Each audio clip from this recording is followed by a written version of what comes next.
Hola, bienvenido a todos, bienvenidos nuevamente. Es un placer estar con ustedes y vamos a hablar un poquito a ver de quién era José Gervasio Artigas, ese tipo que se terminó transformando en el prócer y el héroe de nuestra patria, ¿verdad? Vamos a entendernos, un héroe construido a través de la historia, que básicamente, si lo analizamos fríamente, lo que fue el proceso independentista de nuestra patria fue un derrotado. Tampoco fue alguien que tenía la idea, digamos, de crear una República Oriental del Uruguay. La construcción de la República Oriental del Uruguay es un proceso que viene mucho después, y que si tuviéramos que elegir un prócer, quizás yo elegiría a Lavalleja, por su actitud, por lo que realmente logró Lavalleja en el marco de lo que fue la construcción de la República Oriental del Uruguay. Sin embargo, de todas maneras, no podemos negar que Artigas estuvo en el momento justo, en el lugar justo, y que ese reconocimiento que al final de su vida le diera a Paraguay 6 años después de que muere, termina generando lo que Artigas después se transformara en el prócer de nuestra patria. Artigas es un tipo que tenía idea federalista, pero ¿quién era? Bueno, Artigas era el tercero de unos 7 partos que tuvo su madre, de 3 hermanos, ¿sí? Era el más chico. Murieron 4 de la gesta que tuvo la mortalidad de Artigas, era muy alta. Recuerden hacia qué época estamos.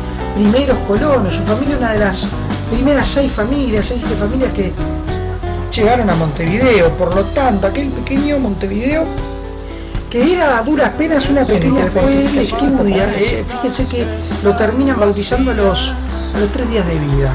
Después se pone a estudiar, allá como a los 9 años más o menos, comienza a estudiar en el Colegio de los Padres Franciscanos, y allí recibe una instrucción, aquella instrucción que se le llamaba la triada, que era gramática, o sea, de idioma español, matemáticas, cuentas sencillas y un poco de barniz, digamos, matemático, y luego religión, porque vamos a entendernos, en aquel momento que veníamos en una ciudad que era parte de la corona española con la religión oficial, el catolicismo, bueno, evidentemente la instrucción era en la colonia era católica, y en aquel entonces el conocimiento era hegemónico por parte de la religión, por parte de la iglesia.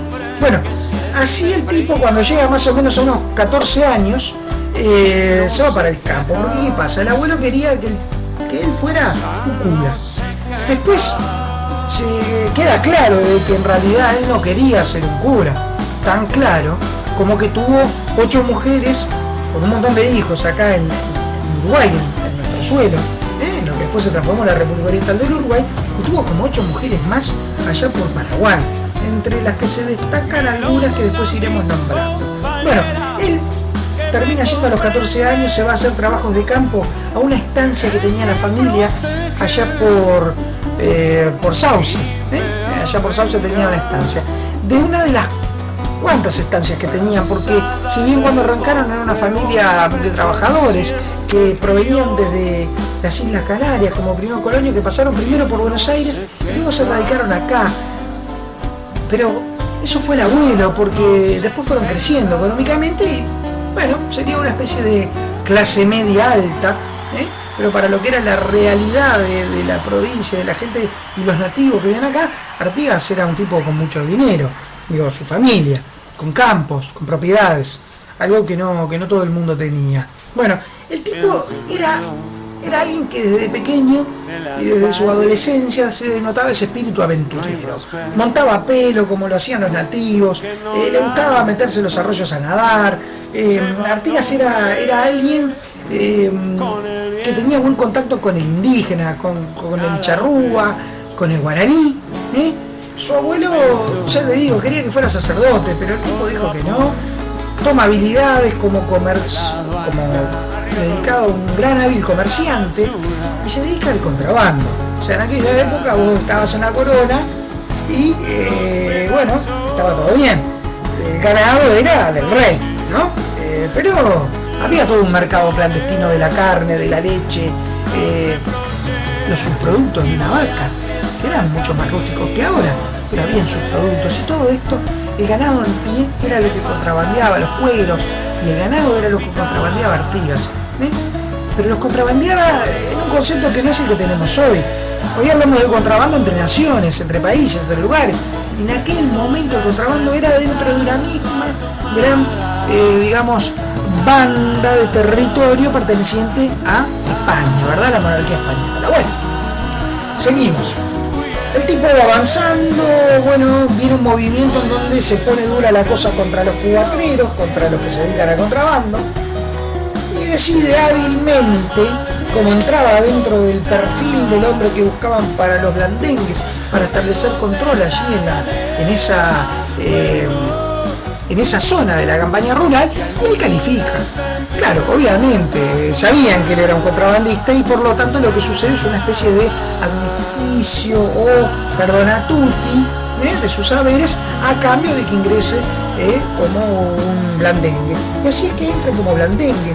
Vamos a aclarar algo, los blandengues no es que eran blanditos los tipos, ni que eran no, blandengue era porque eran los regimientos más aguerridos, con más poder, muy bien entrenados y muy bien puchereados.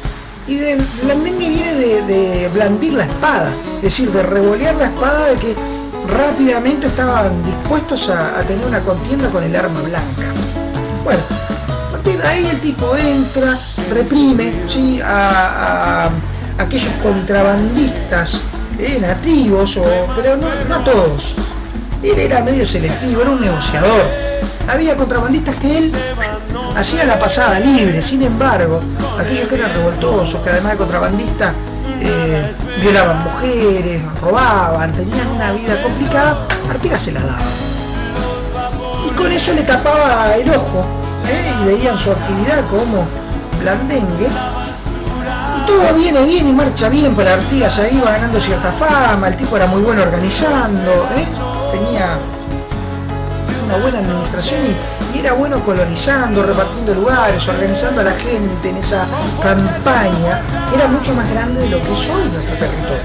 No solo porque llegaba más lejos, no lo que es Río Grande do Sul, sino que además era más grande, porque en aquella época las distancias relativas eran mucho más grandes, ¿sí? No eran 6 horas en un turil recorrer la República, no, era algo mucho más grande, ir al norte del país.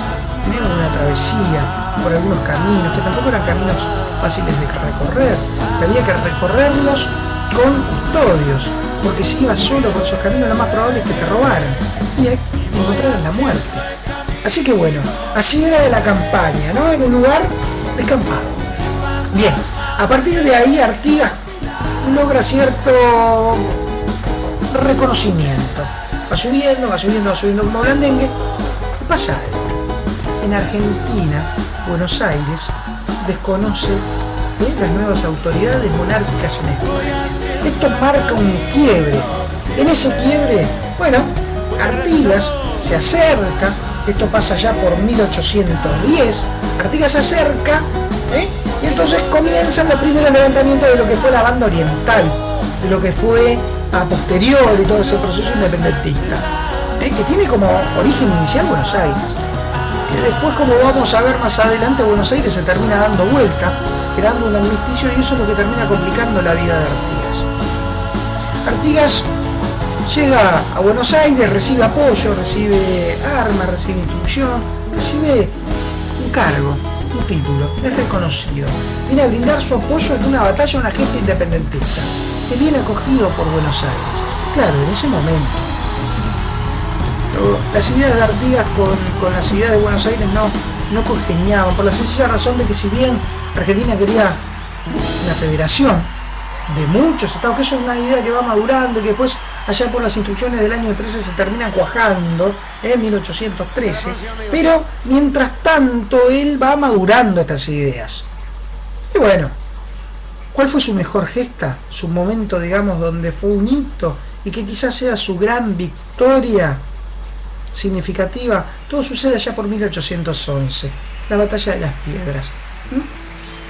En la gran gesta de la batalla de las Piedras, que fue un 18 de mayo de 1811, Artigas le da una paliza estratégica, una paliza en la batalla, a los españoles, que estaban muy bien armados, que estaban muy bien dotados, pero Artigas igual de todas maneras, entre la estrategia y con el apoyo de los indígenas, con perros, y una serie de condiciones que se fueron dando en la batalla de las Piedras, Artigas termina matando 97 soldados españoles contra 11 nada más que mueren de parte de los criollos, con 60 heridos españoles y 28 criollos.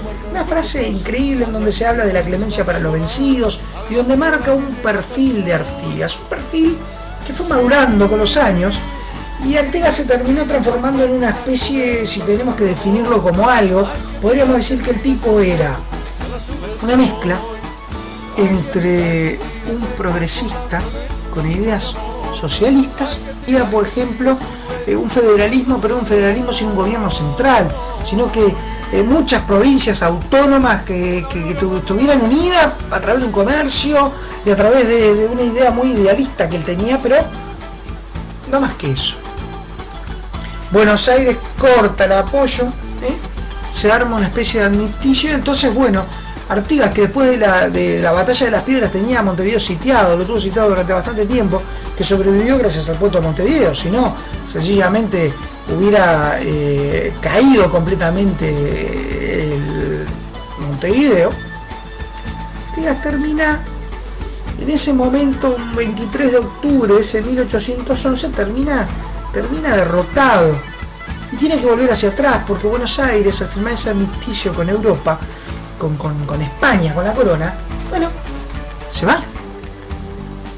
Y ahí en ese instante comienza un hito, que después la historia lo va a llamar el éxodo del pueblo oriental, haciendo una especie de paralelismo entre el éxodo de los semitas cuando siguen con Moisés, así como una figura, ¿verdad? Así se retira Artigas. Claro, Artigas no se retira triunfante, Artigas se retira de Montevideo porque pierde el apoyo, y es no puede sostener el sitio, porque no tiene poderío, no tiene manera al perder el apoyo de Buenos Aires. Entonces Artigas se retira en la derrota. Tal es así que se le conoce como la redota, o derrota, por decirlo de alguna manera, un fracaso. Y en medio de ese fracaso él se va retirando y el pueblo lo sigue y lo va siguiendo, y es una especie de gesta caótica el éxodo del pueblo oriental, porque bueno, no es que se retiraron pacíficamente y fueron caminando, no, iban haciendo crema todo lo que encontraban a paso, vaca que encontraban, vaca que cuereaban, tenían que comer, bueno, armaban campamentos ahí improvisados en las noches, en las tardes, bueno, se armaban guitarreadas, comida, cosas, bueno, hay mucho de eso, donde hubo de todo, ¿no? Hubieron actos delictivos, hubieron ejecuciones, pasó de todo en el proceso del éxodo del pueblo oriental. Sin embargo, le buscamos la parte idílica, la historia, lo lindo, se iban todos atrás de Artigas, todo bárbaro. No fue tan así. Hubo hambre en el éxodo del pueblo oriental, hubieron necesidades, hubieron enfermos, hubo gente descalza, heridos, personas que no pudieron continuar. Sin embargo, los que llegaron terminan yendo allá a la altura, allá Salto, allá arriba, a la altura del Salto Chico, cruzan a través de las rocas al río Uruguay en esa porción, esperando un día de bajante. Y a partir de ahí, bueno, pasan al lado de Concepción del Uruguay, donde se establece el campamento que duró bastante tiempo. Duró hasta que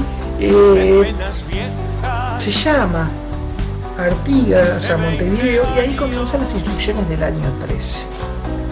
¿Cómo es la vida de Artigas? Bueno, Artigas en realidad, cuando estábamos hablando de las instrucciones, fue allá tenía 39 años, ¿no? 1803, Artigas tenía unos 39 años. 8 mujeres, sí, en Montevideo no, en la banda oriental, unas 8 mujeres, de las cuales se termina casando con su prima.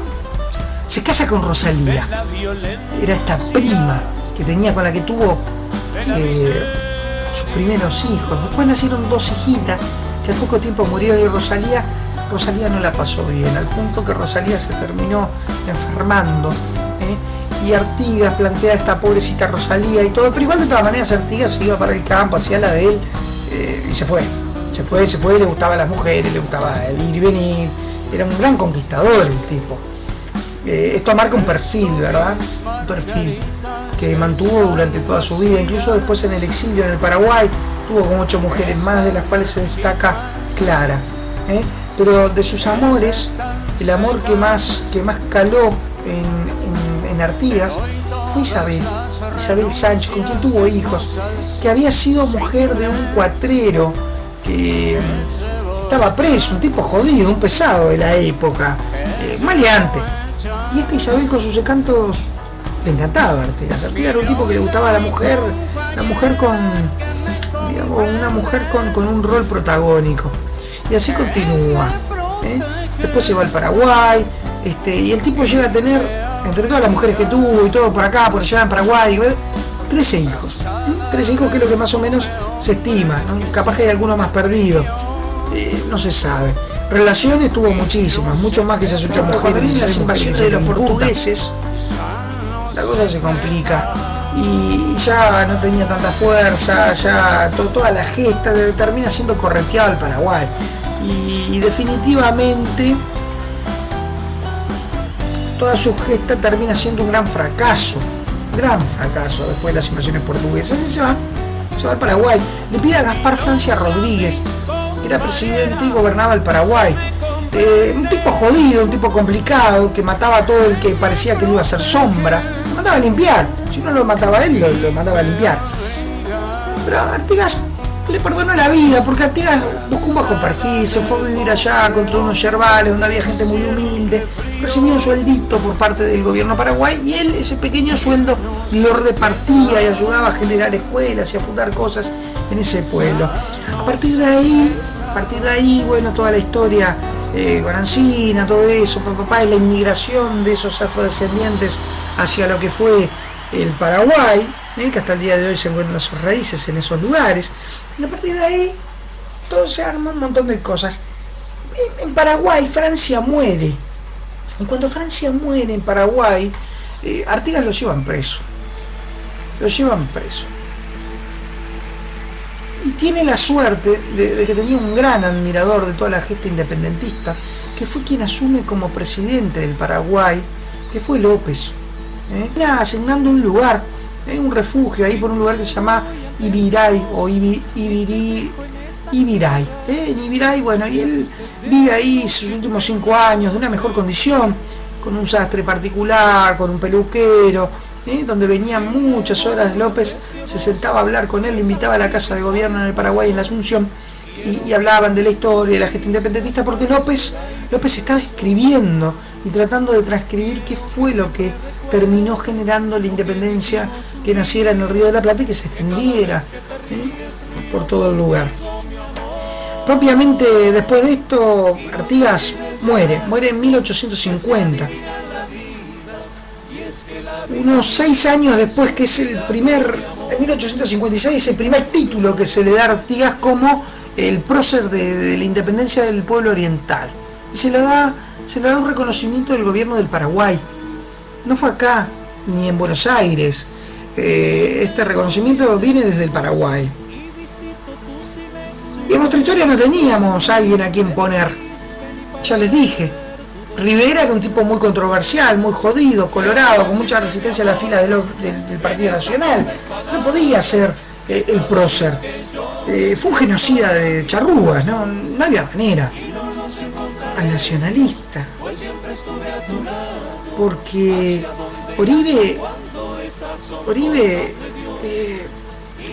tenía la misma resistencia del otro lado, del lado de los colorados, que eran muchos. Entonces no había manera de orquestarlo como un héroe.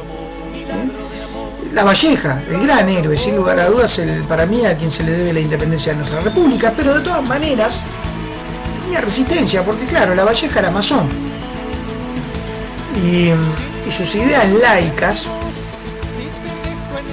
no estaban tan buenas, entonces por lo tanto tenía mucha resistencia con los católicos, que todavía tenían bastante poder la iglesia en el estado uruguayo. Cuando el Pepe Valle termina haciendo lo que hizo, separando el estado de la iglesia, así que todo ese proceso se hace complejo.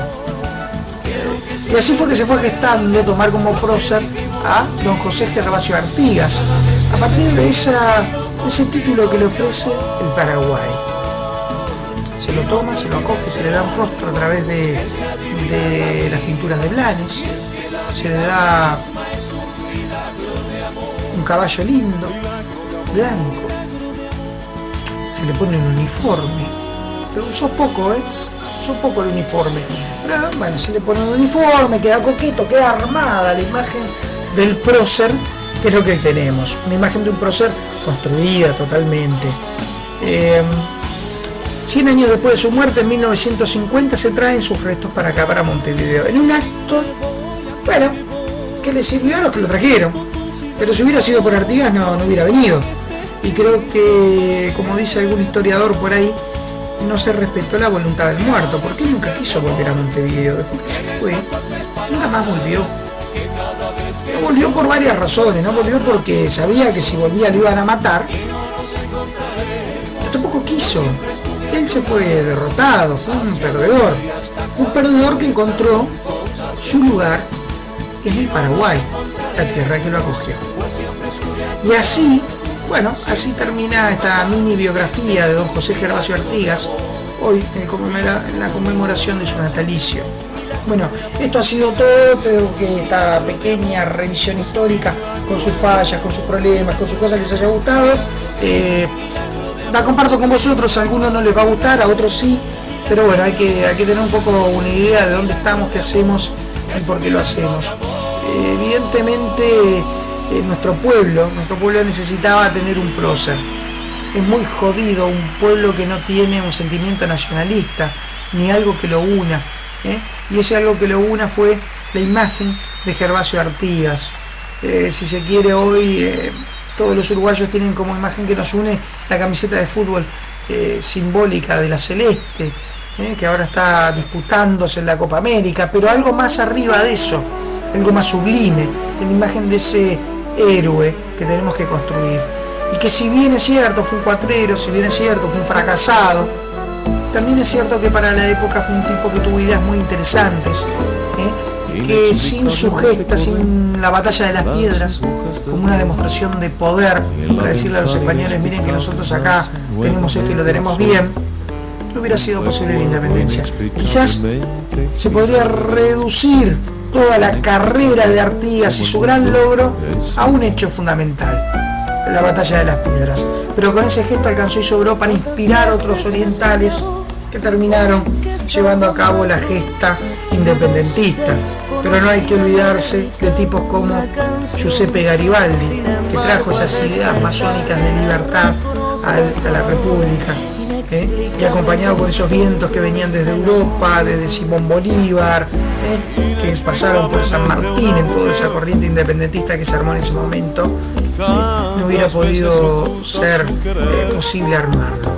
Bueno, les envío un abrazo grande a todos, gracias por bancarse esta vela histórica, y bueno, ha sido un placer hasta el próximo video. Gracias, chau chau.